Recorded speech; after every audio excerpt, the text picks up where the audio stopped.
Ah, l'histoire. Si vous êtes sur cette chaîne, il y a fort à parier que vous êtes de grands passionnés de cette discipline.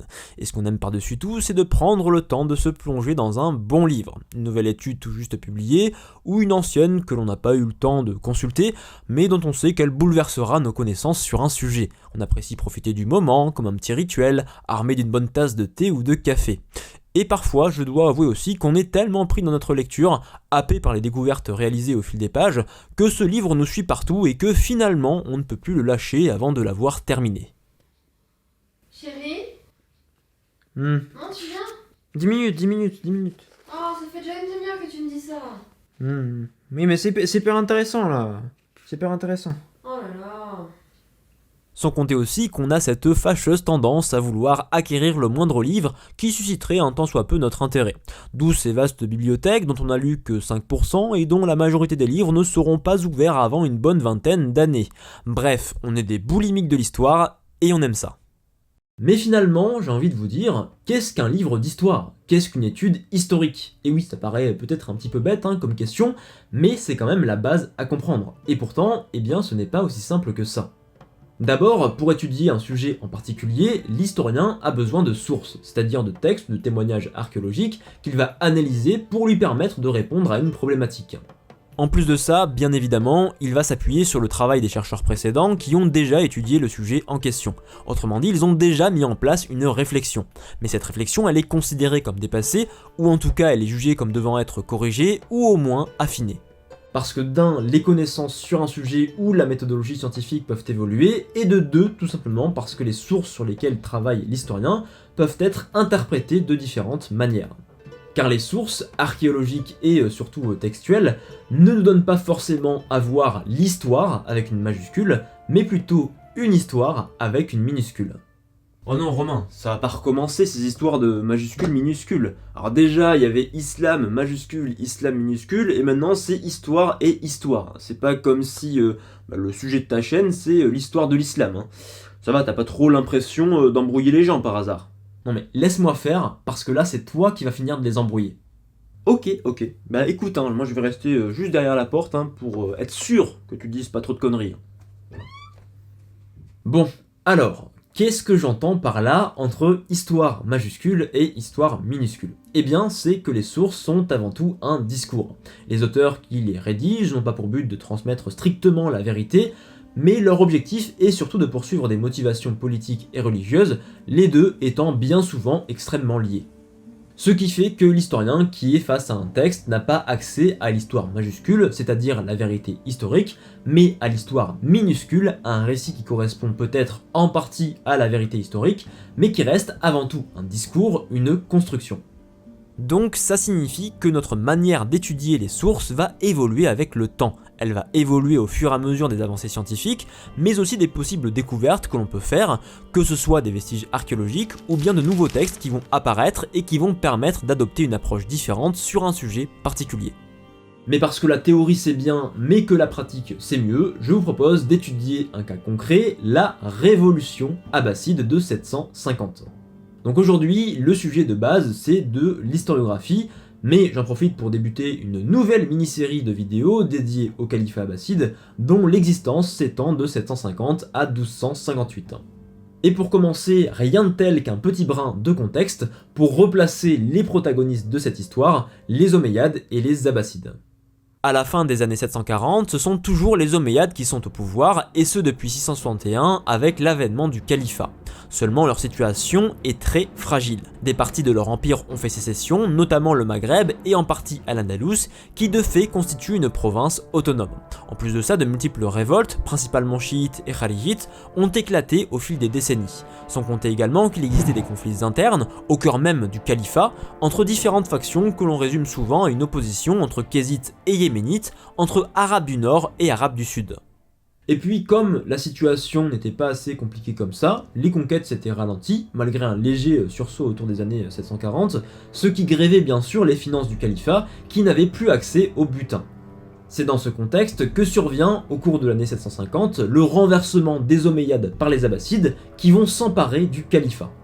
La lutte finale se déroule en janvier 750 lorsque l'armée omeyyade, dirigée par le calife Marwan II, rencontre les forces abbassides sur les rives du Grand Zab, un fleuve situé dans le nord de l'Irak. Malgré la supériorité numérique des troupes omeyyades, ce sont bien les abbassides qui vont remporter la victoire.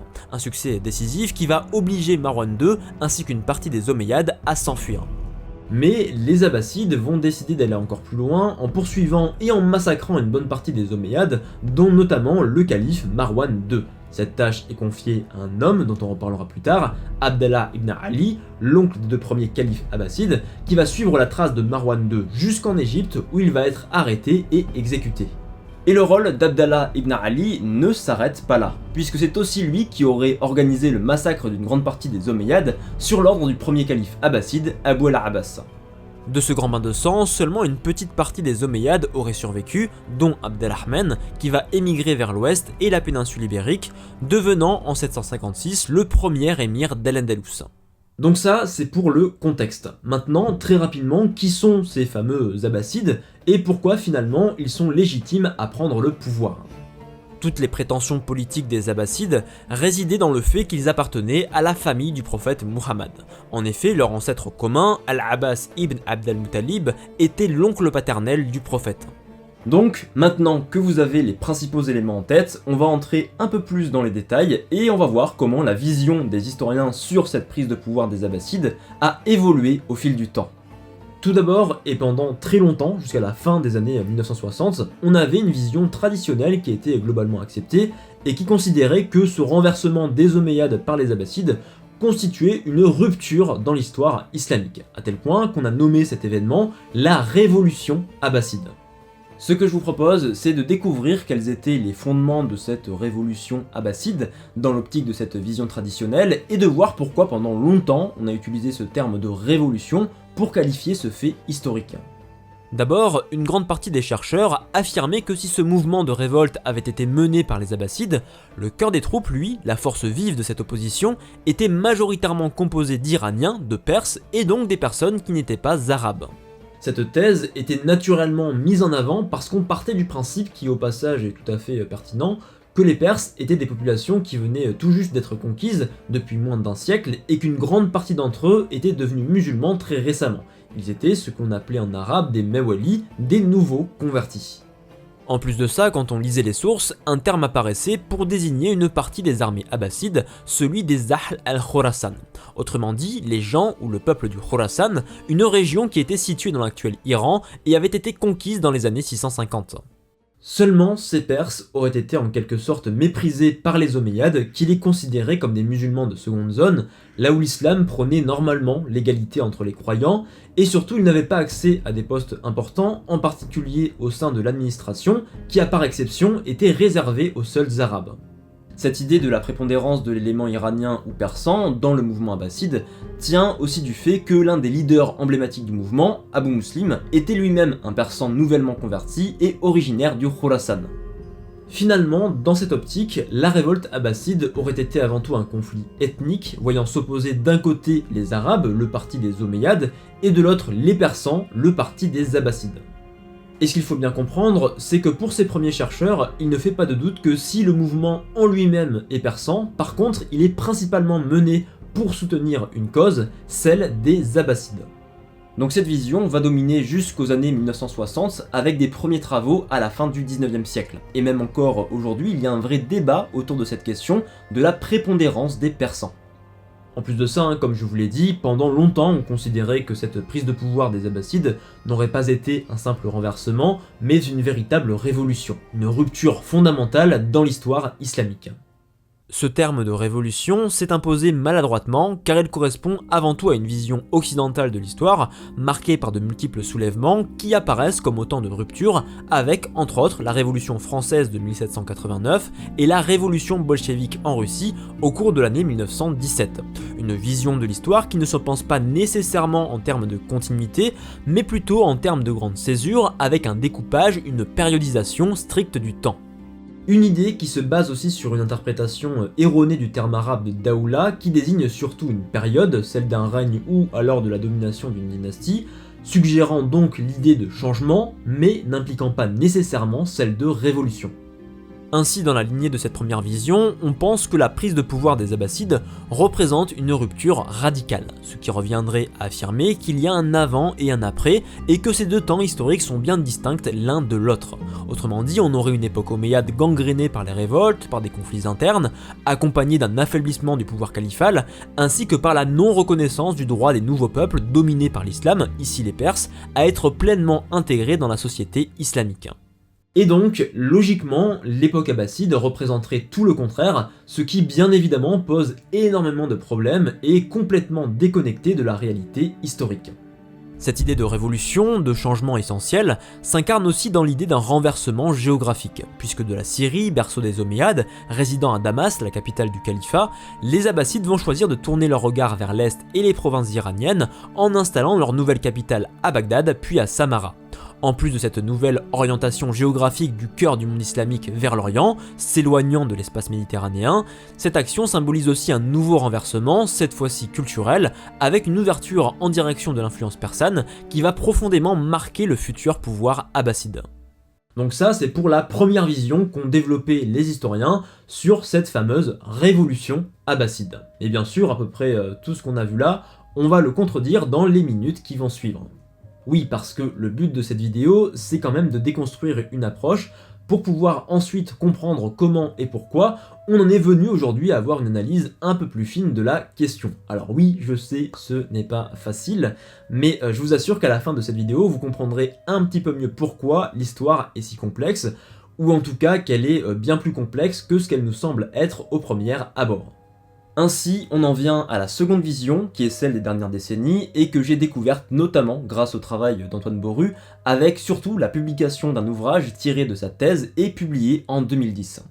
Et justement, cette vidéo a donné lieu à un nouveau contenu supplémentaire, avec comme invité Antoine Boru. Ensemble, on va bien sûr revenir sur cette révolution abbasside, mais plus largement, vous allez comprendre comment l'époque abbasside a grandement influencé notre vision de l'histoire.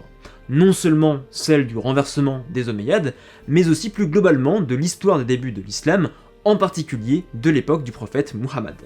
Il faut savoir par exemple que l'expression de calife Rashidoun, de calife bien guidé, pour qualifier les 4 premiers califes de l'islam, est en fait une création abbasside. Cet épisode est donc d'ores et déjà disponible en cliquant sur le premier lien dans la description, et de toute façon on en reparlera à la fin de cette vidéo.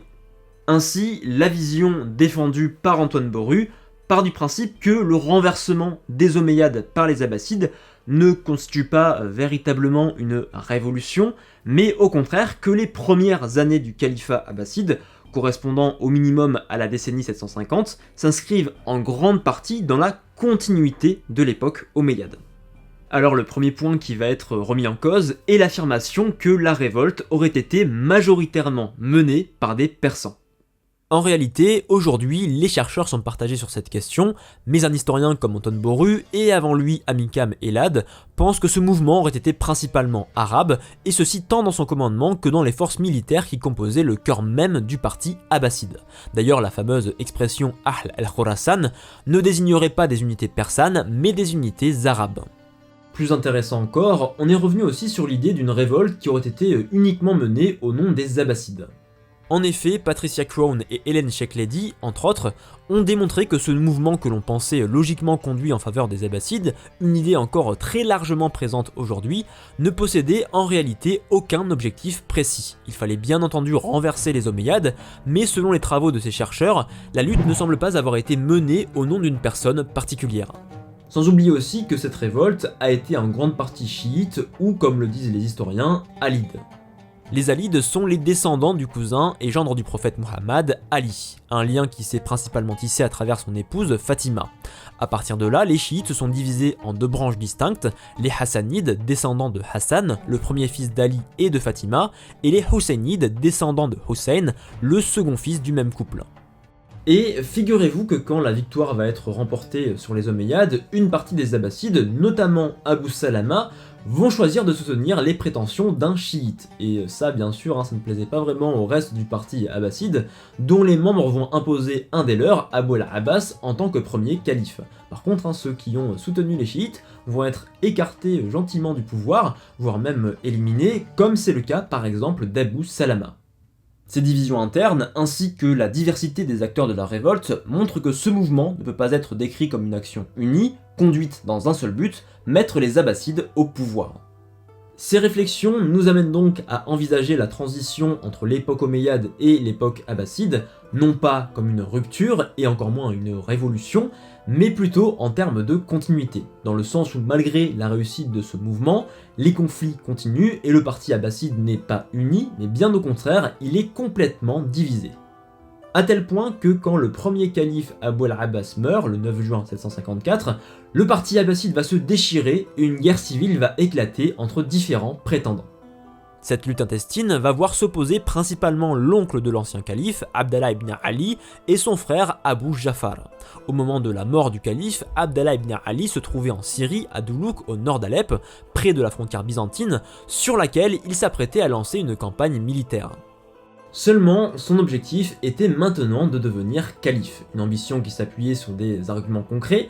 D'abord le fait qu'il soit l'oncle du précédent souverain, et je tiens à vous rappeler qu'à cette époque, la tradition ne voulait pas que ce soit prioritairement un fils ou un frère qui hérite du pouvoir, mais plutôt les oncles.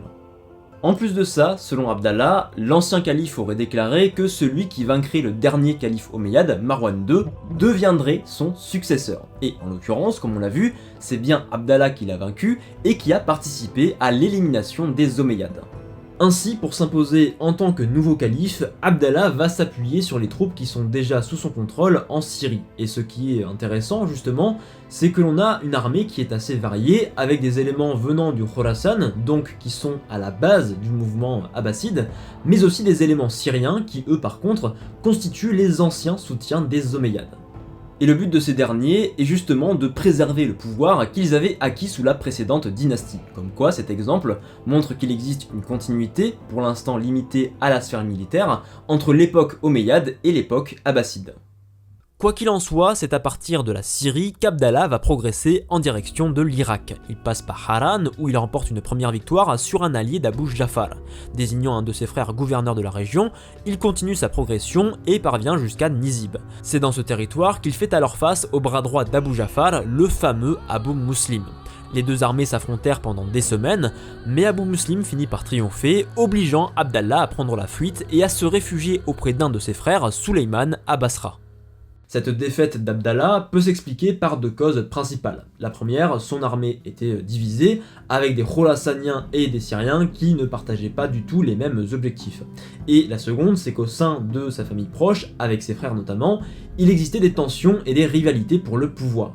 Cependant, même après cette déroute, le parti d'Abdallah et de ses frères restait très fort, et donc Abu Ja'far, devenu le deuxième calife abbasside sous le nom d'Al-Mansour, décida 10 ans plus tard d'arrêter Abdallah et de l'assigner à demeure dans une maison située à Basra entre 764 et 765.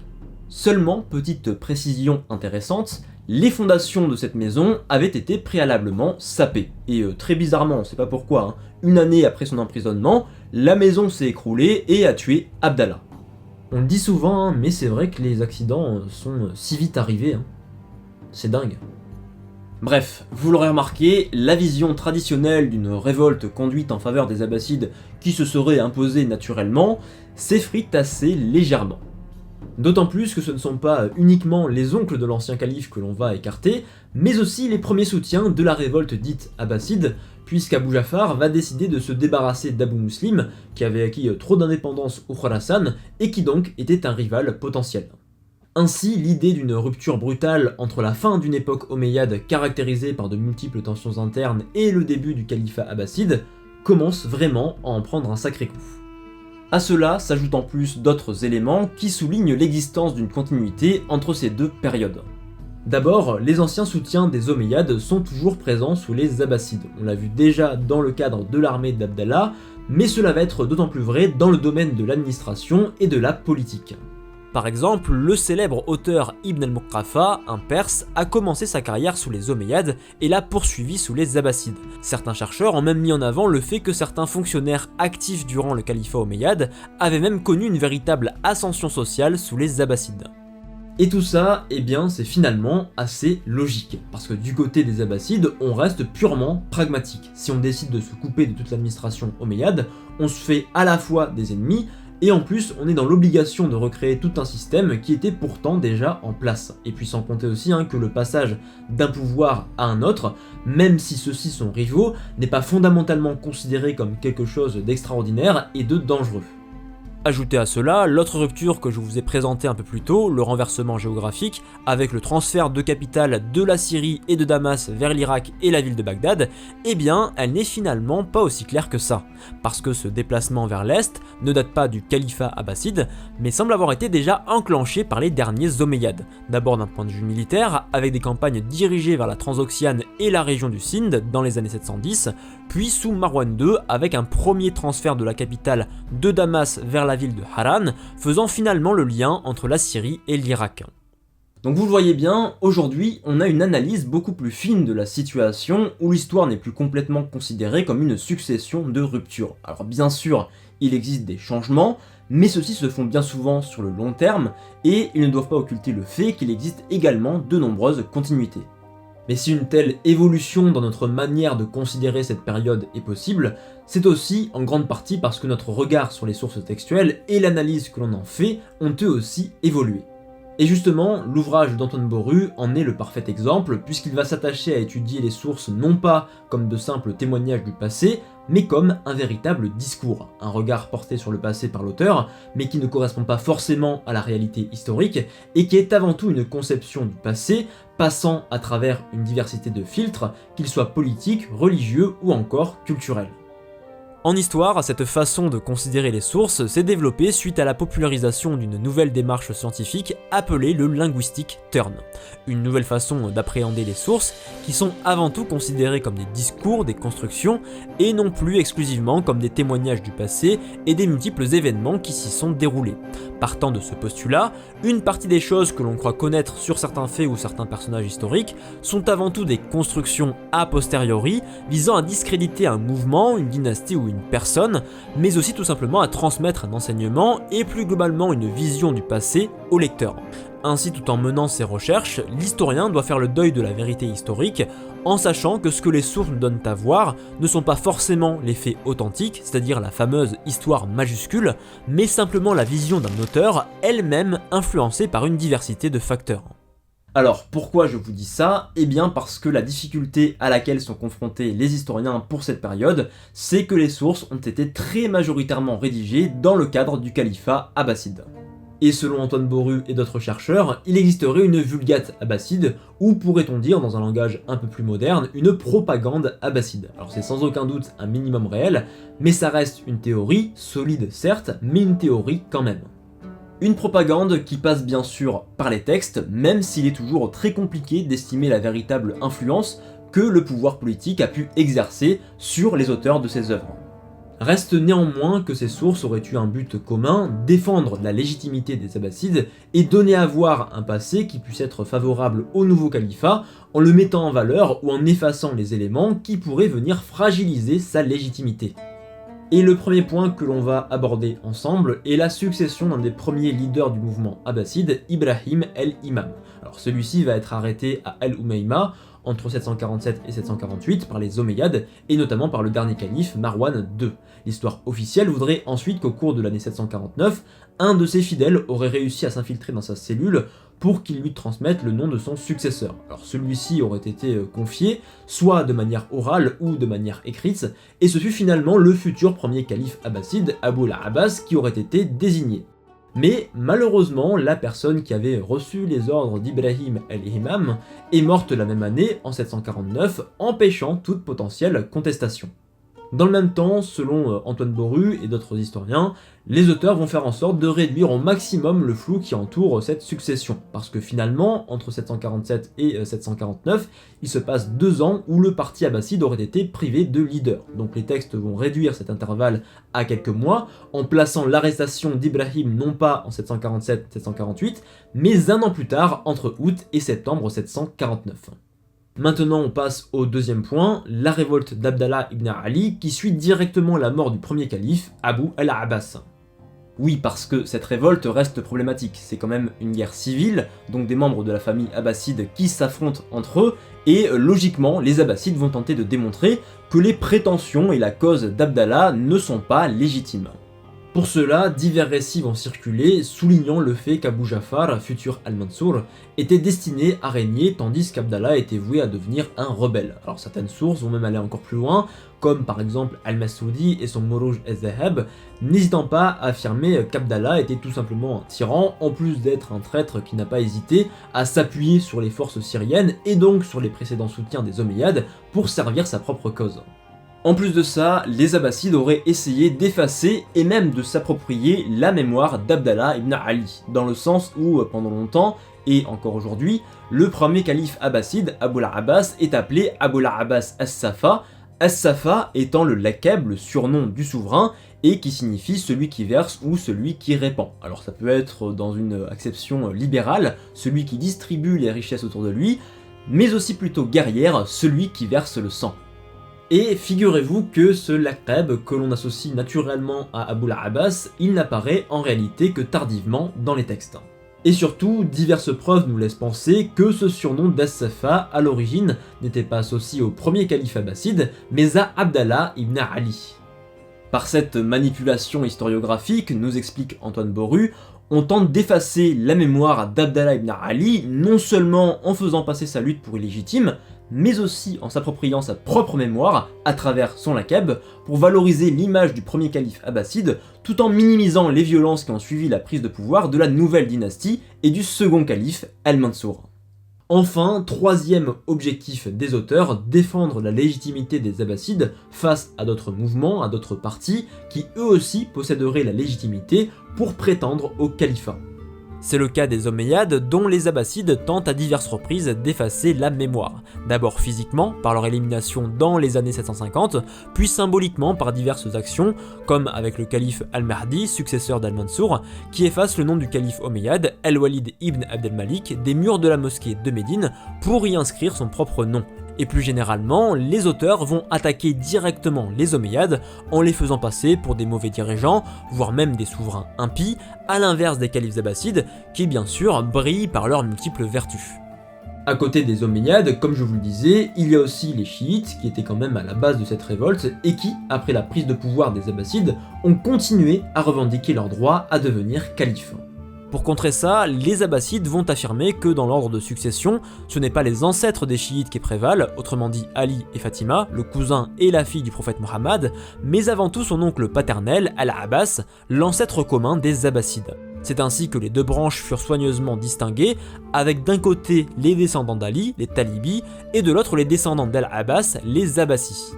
Donc là, vous voyez un petit peu le problème qui peut se poser si on se limite uniquement aux sources dites abbassides. Mais le petit souci, c'est qu'on n'a pas 36 000 sources sur cette période et que l'un des auteurs les plus connus de cette époque et qui est considéré comme le plus grand historien du monde islamique, At-Tabari, a pendant très longtemps concentré toute l'attention des historiens. En effet, At-Tabari est l'auteur d'une vaste chronique rédigée à la fin du 9e siècle et dans laquelle il retrace l'histoire du monde islamique, de la création du monde jusqu'à la fin des années 860 et le règne du calife abbasside Al-Mu'taz. Très rapidement, et ce dès le Xe siècle, son œuvre et donc sa vision du passé vont influencer de nombreux auteurs et intellectuels. On retrouve ainsi sa chronique dans de nombreuses bibliothèques, dont celle des souverains eux-mêmes, comme c'est le cas pour le calife fatimide Al-Aziz à la fin du Xe siècle. À tel point que 2 siècles plus tard, la bibliothèque des califes fatimides aurait conservé plus d'1 millier de copies de l'œuvre d'At-Tabari. Enfin, selon Ibn al-Hasir, Mahmoud de Ghazna aurait même affirmé que le Shahnameh, la célèbre œuvre de Firdausi, était aux Persans ce que l'histoire d'At-Tabari était aux musulmans. Et cette influence de Tabari, elle ne s'est pas arrêtée subitement au Moyen-Âge. Bien au contraire, elle s'est poursuivie et peut-être même qu'elle s'est accrue, et pendant très longtemps, et même encore aujourd'hui, les chercheurs modernes ont été très dépendants de l'œuvre d'At-Tabari et donc de sa vision des 3 premiers siècles de l'islam, y compris la période abbasside. Si bien que Fred Donner affirme que les historiens sont victimes d'une tabarisation de l'histoire.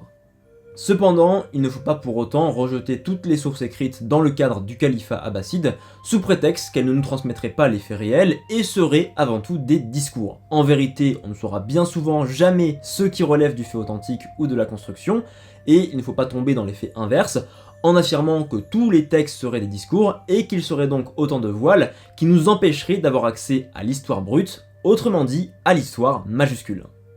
C'est ce qui d'ailleurs a fait l'objet de nombreux débats, notamment à partir des années 1970, entre une école de pensée caractérisée de sceptiques, représentée principalement par John Wandsworth et Patricia Crone, qui adoptait une attitude très méfiante vis-à-vis des sources islamiques, rédigées entre le 9e et le 10e siècle, et d'autres historiens qui jugeaient leur approche comme trop radicale, car affirmant l'impossibilité de faire l'histoire des premiers siècles de l'islam, et ceci en particulier pour le 7e siècle et l'époque de Muhammad.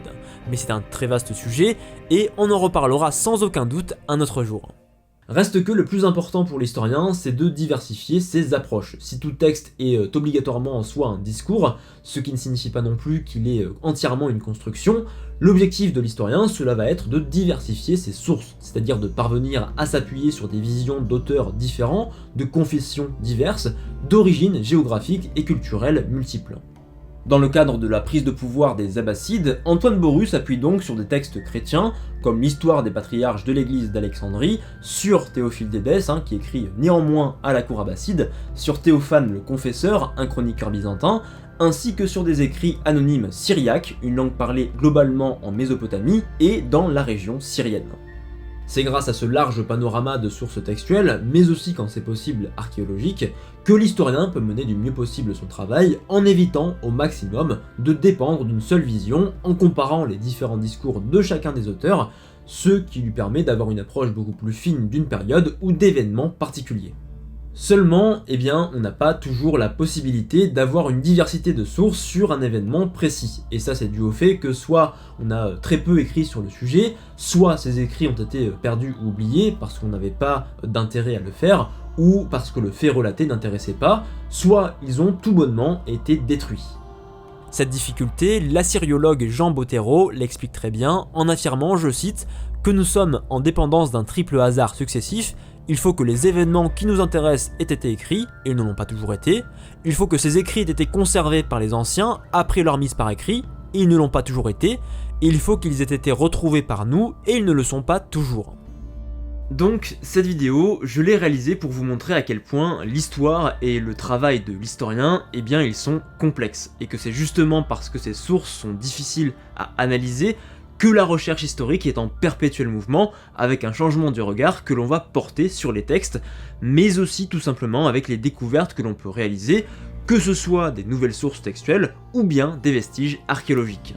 Par la même occasion, ça m'a permis aussi d'entamer cette série dédiée au califat abbasside. Aujourd'hui, on n'a abordé qu'une très courte période, allant de la prise du pouvoir des Abbassides en 750 à l'avènement du deuxième calife Al-Mansour entre 754 et 755.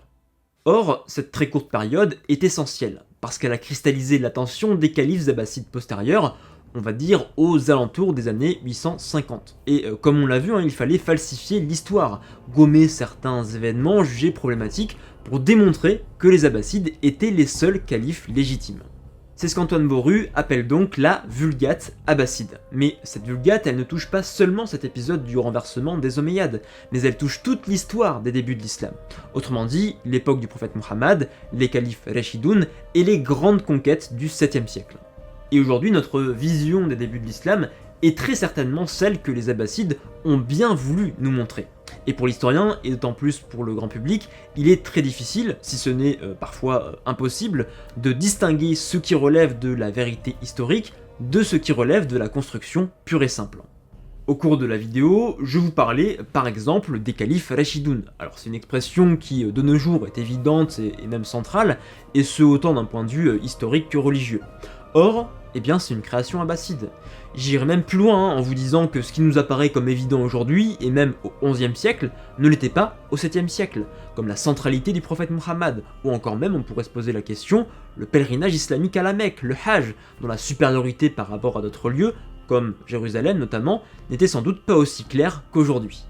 Ainsi, ce que je vous propose dans le nouveau contenu supplémentaire que je viens de publier en compagnie d'Antoine Boru et qui est disponible en cliquant sur le premier lien dans la description, c'est de revoir nos certitudes. C'est tout simplement d'approcher la complexité de l'histoire et la difficulté du métier de chercheur. Ce qui fait aussi au passage que l'histoire est juste passionnante. Non seulement on abordera comment les Abbassides ont réécrit l'histoire, mais vous verrez aussi comment les Omeyyades ont eux-mêmes créé leur propre version de l'histoire, et comment également, dans le même temps finalement, les divisions entre sunnites et chiites ont commencé à se clarifier jusqu'à devenir irrémédiables. Alors pour moi, il s'agit ici d'un contenu d'une très grande qualité. Pourquoi je dis ça? Parce que j'ai pris beaucoup de plaisir déjà à écouter Antoine Boru, mais surtout j'ai appris énormément de choses. Parce que ce contenu, certes, il vous en apprendra bien plus sur l'histoire, mais surtout sur comment s'écrit l'histoire. Et à partir de là, vous serez capable de développer une réflexion beaucoup plus fine, non seulement sur l'histoire, mais aussi sur une diversité de sujets, par exemple politiques, au hasard. Des sujets où on a bien souvent accès à une seule vision de la question. Et tout l'enjeu est donc d'être capable de prendre de la hauteur pour parvenir à s'approcher le plus possible de la vérité. Donc si vous voulez découvrir ce contenu, je vous invite à cliquer sur le premier lien dans la description. Vous aurez alors accès à une présentation, puis ensuite au contenu qui se divise en 2 parties, durant chacune à peu près une 50aine de minutes. Enfin, dans la prochaine vidéo de la série, on va s'attaquer à la première période du califat abbasside, s'étendant des années 750 à 945, et qui est considérée, notamment pour le 9e siècle, comme l'époque la plus faste du califat, et même comme l'âge d'or du monde islamique. Donc voilà, cette vidéo est à présent terminée, j'espère encore une fois qu'elle vous aura plu. N'hésitez pas bien sûr à vous abonner, à liker, bref, vous connaissez les paroles habituelles, bien sûr à poster vos commentaires en bas de la vidéo, à poster vos questions surtout, ça c'est encore plus important à mon avis.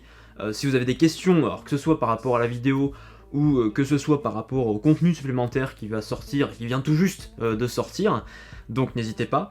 Je remercie bien sûr comme toujours tous les tipeurs, tous les utipeurs, bref les personnes qui soutiennent financièrement la chaîne, vous êtes juste essentiels, voilà, tout simplement. Donc voilà, je remercie tout le monde, je vous dis à la prochaine pour la prochaine vidéo, mais jusque là, comme toujours, portez-vous bien.